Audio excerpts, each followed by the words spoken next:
Okay, one easy way for you to make a screencast, lots of teachers are interested in doing screencasts for different reasons, but to flip your classroom or just to give some instructions to your students. But one easy way is to go to this free website, Screencastomatic, and you have to have a microphone, but you can just do a screencast of what you're showing on the screen.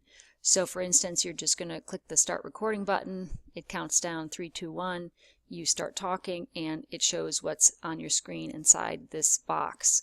Now, if you wanted to show your students something in Schoology, let's say you had the Schoology, you were logged in and you wanted to show them how to get to the syllabus, and so you say it's in the opening handouts folder, and here's my syllabus, here's a link to it, here are some things that'll help you, this is how you use the calendar, and it's a way that you could show students who maybe don't understand, or they could use it as referral, but they could go to it and see different things that you want to demonstrate in Schoology. How to submit an assignment. In the initial part of the year, students had trouble, I think, because they weren't quite sure how to submit different types of assignments. So it might be something you use for that.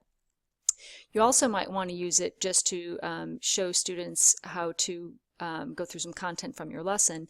And so when you're using it, you can go through a PowerPoint that you have, you can pull up, or you can go to different websites. Something that I want to show you now is how to add some extensions to your Chrome browser, and this you might show your students as well, because there's some the students could use also. You'll see the little pictures up here next to this open Omni box or search box, and this is where your extensions are. Now these are extensions in the Chrome browser that will work on any website, and they will follow your Chrome account, so wherever you log in you'll be able to use these same tools. So whether you log in at school or at home, you'll always be able to use these extensions once you've downloaded them. You can see a list of the extensions when you go to the little menu here.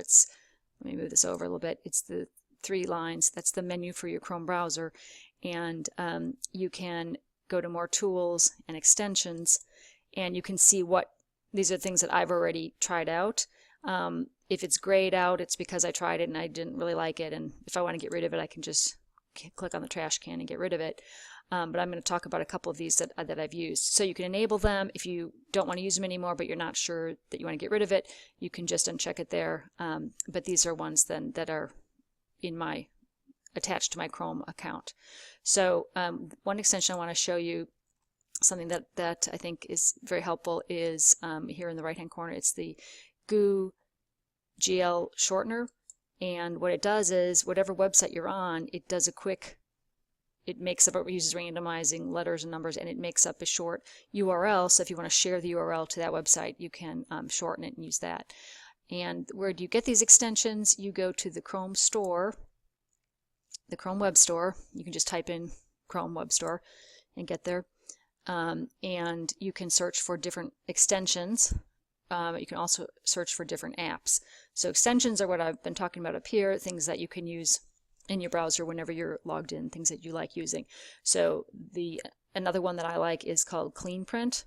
And so if I type in the name, if you type in the name Clean Print, make sure that you're clicked on extensions, and then we'll search for Clean Print. And it's an extension. Now I've already added it, so that's why it's changed from the blue box to the green box. Once you've added it, it wants you then to rate it once you've used it. You see a lot of people have liked it, and it shows you a green added sign over here to let you know that you already added this one. And what it does is it cleans up your web page, so that if you're trying to share an article with students, it will let you cut out the ads so that you just share the text version, and then you can just save that PDF and then share that with your students. So that's something that I found very useful.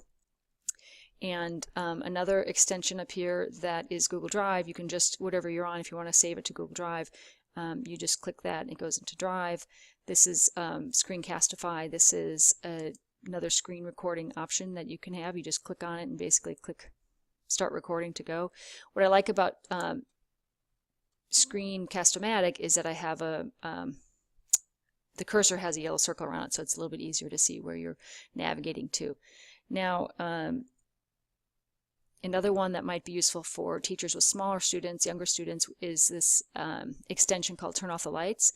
And it's a little light bulb up here. It's up here in my toolbox, so that when I go to a website, I can click on Turn Off the Lights, and it grays out all the area around the video, so that you can't see upcoming videos, and especially for younger students, there might be inappropriate things that pop up when it's done. So it grays out the other area.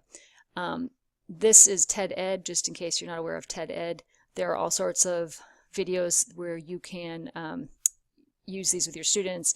Teachers have made them. They're for education. You can add a quiz. You can go think, dig deeper. There's different options. They let you edit the video or add your own things. And so TED Ed is also a good resource. Now, one thing I wanted to show you too is when you have a lot of tabs open and you want to get more open and they're taking up too much room, if you right click on the tab and just pin the tab, it puts it over in the corner. Like, for instance, if you have your email open all day and you want to pin that tab so that you don't always, it doesn't take that much room. Same with Schoology, I have that open all day on my desktop, so you can pin some tabs there. And if you want to unpin them, then you just right click and then unpin the tab. So that's just one little thing. And I also wanted to talk about, go back to the web store, some apps. There's one app that might work well for upper school math students, and it's called the DOM Equation Editor. And again, make sure I've checked app. I've already downloaded this one. But when you go to the app or the extension, it gives you a short little description. Here's a little video showing you what it can do. And so you can decide if you want it or not. Go right to the website. So the apps take you usually just right to the websites. If I go up here to my app launcher, which let me move this over a little bit so you can see, the app launcher is handy because it shows all the apps that I have. It also has a quick way to get to the Chrome Web Store. Google Play, Google Books. This is something that if you want to save books, free books, download free books, and use the web e-reader. For instance, here's Tom Sawyer, and there are different tools you can use. You can highlight, you can add notes, you can keep track of your notes that you have. What did you put down for that highlighted text? You can also use the table of contents and move throughout the book, but these books then can be read. Also, you can transfer to a Nook, but Google Books, as part of Google Play, they're ebooks that you're able to purchase or download free versions of several books. So that's in Google Play. All right, that's it for now.